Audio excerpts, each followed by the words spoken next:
Rashtrawadi Congress party Sharad Pawar गढ़ के विधायक जितेंद्र आभाड़ ने आज ठाणे में एक प्रेस कॉन्फ्रेंस आयोजित की, जिसमें उन्होंने नगर निगम चुनाव के लिए वार्डों की पुनर्रचना, ठाणे बोरीवली बोगदा परियोजना, अनधिकृत निर्माणों और अन्य मुद्दों पर अपनी तीखी प्रतिक्रिया व्यक्त की।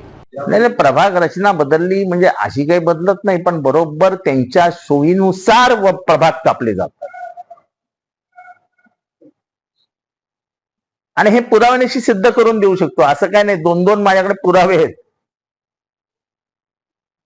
शर्मा नावाचे आयुक्त होते, यांनी आधी केलेला नकाशा, नंतर त्यांना निवडणूक आयोगाने सूचना केल्या की हे चुकलेलं आहे।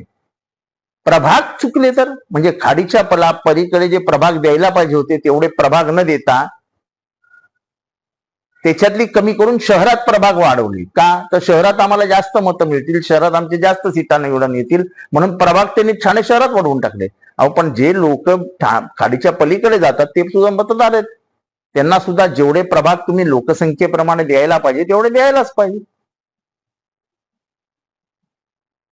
आणि हे पत्राद्वारे मी कळवलेलं आहे, मी आयुक्तांनाही एक पत्र लिहिणार आहे। आणि कृपया प्रभाग रचना ही सत्ताधारी पक्षाच्या हाताचा खेळ बनवू नका। जेवढे इथले दादा नगरसेवक आहेत, भाई नगरसेवक आहेत, वर्षानुवर्ष जे चौथ्या मजल्यावरती दादागिरी करतात, अधिकारी ज्यांना घाबरतात, ते बसून प्रभाग रचना करतात की माझा प्रभाग आहे ना, हा असा असा असा असा कर, झाला प्रभाग त्याचा। लोकशाहीची ही क्रूर थट्टा आहे, आयुक्तांनी ती रोखावी, आयुक्तांची जबाबदारी आहे।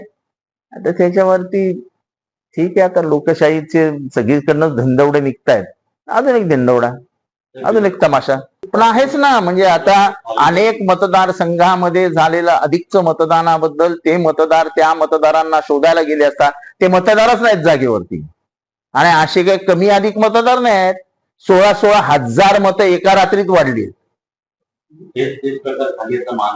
कशातही काही होऊ शकतं। सध्या निवडणूक हे म्हणजे हसण्यावादी घेतलं जात आहे। निवडणूक हे स्वतंत्र आयोग आहे, त्या आयोगाने देखील गांभीर्याने घ्यायला पाहिजे। मी दिनेश वाघमारे नावाचे जे महाराष्ट्राचे आयुक्त आहेत त्यांना फोनवरती त्यांनी स्वतः मी जाऊन भेटून सूचना दिल्या की हे असं होऊ देऊ नका, याच्यात निवडणुकीच्या माध्यमातून लोकशाहीची हत्या येते।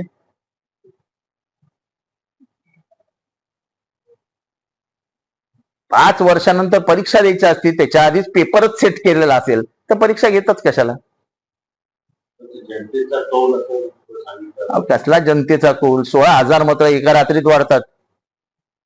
पुरवणी यादीमध्ये 16,000, 17,000 आणि 20,000 मतं वाढतात का कधी? आम्ही काय आज निवडणूक लढवतोय का? दुबार नावं, एका रात्रीत नावं, पुरवणी यादीत नावं, जे 5 वर्षात नावं वाढली नव्हती ती 4 महिन्यात वाढली, अचानक वाढली। पुरवणी यादी कधी 16 आणि 17,000ची येते का? असं आहे की 2017 नंतर 2022ला वगैरे परत प्रभाग रचनेला सुरुवात झाली होती। प्रभाग रचना आयुक्त शर्मा जे होते त्यांच्या नेतृत्वाखाली पूर्णही झाली होती, पण त्याच्यामध्ये प्रचंड घोटाळे होते। लोकसंख्येप्रमाणे प्रभाग रचना न करता अक्षरशः मनाला येईल त्याप्रमाणे प्रभाग रचना केली होती। त्याच्यामध्ये कळवा मुंब्रा दिव्यामध्ये लोकसंख्येप्रमाणे जेवढे प्रभाग द्यायला पाहिजे होते तसे प्रभाग दिले गेले नव्हते। त्याच्या बाउंड्रीज, त्याच्या लोकसंख्या याच्यामध्ये प्रचंड घोटाळा होता आणि त्याच्यावरती आम्ही ऑब्जेक्शन घेतल्यानंतर त्यावेळेसचे आयुक्त मदान यांनी स्वतः लक्ष घालून त्याची दुरुस्ती केली होती आणि ती सगळी कागदपत्र आमच्या हातात आहेत।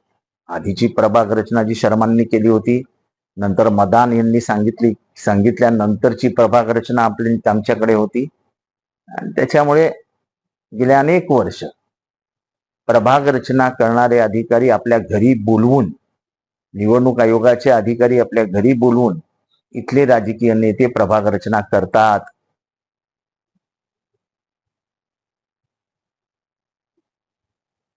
जर निवडणूक यंत्रणा आणि निवडणूक आयोग हे जर सत्ताधारी पक्षाच्या हाताच्या दबावाखाली येऊन महानगरपालिकेच्या अधिकाऱ्यांना मोकळीक देणार असतील की करा तुम्ही, तर प्रभाग रचनेला काही अर्थच नाही. आपल्याला जी मतं हवी आहेत ती प्रभागात घ्या, जी नको आहेत ती प्रभागाच्या बाहेर करा, जी आपल्या विरोधात आहेत त्यांना बॅलन्स करण्यासाठी दुसऱ्याचा एक भाग त्या प्रभागात घ्या. असं सगळं जर करणार असतील तर त्यापेक्षा प्रभाग रचना करूच नका ना. निवडणूक हे काही थोतांड नाही. ते लोकशाही जिवंत ठेवण्याचं एक उत्तम माध्यम आहे. त्या माध्यमामध्ये जर तुम्ही राजकीय हस्तक्षेप करून स्वतःच्या मनाप्रमाणे प्रभाग करणार असाल तर त्याला काय अर्थच नाही. आणि हे आम्ही पुराव्यानिशी दाखवून देऊन तुम्ही आम्हाला सांगितलं नाही तर तुम्ही अचानक आलात. कुठला प्रभाग त्यांनी कसा केला होता आणि नंतर त्या प्रभागात काय सुधारणा करण्यात आली, दोन्ही मॅप आम्ही काढून ठेवलेले. आधीची प्रभाग रचना कशी होती, नंतर अंतिम केलेली प्रभाग रचना कशी होती, हे सगळं आमच्याकडे आहे. आणि त्यामुळे हा जे बोलतोय ते आम्ही पुराव्यानिशी बोलतोय.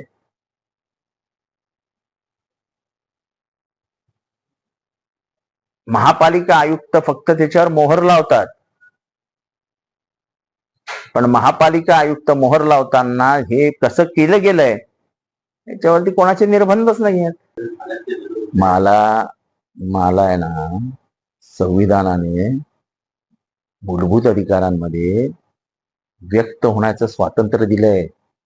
कोणाच्या बापाचा मी नौकर नाहीये, कोणाच्या बापाची जबरदस्ती माझ्यावर नाही चालू शकत. मला डॉक्टर बाबासाहेब आंबेडकरांनी दिलेलं स्वातंत्र्य आहे. तर मला कुठे बडबड करायची हे तुम्ही करीन, त्याच्यासाठी कोणाची आक्षेप असण्याचं काही कारण नाही. मी त्यांना सांगतो का तुम्ही कुठे बडबड करा, ज्याला पाहिजे त्यांनी तिथे तिथे करावी. तुम्हाला दिलंय ना स्वातंत्र्य, करा. तुमच्या जनता मला काय त्याच्याशी मला काय केलं.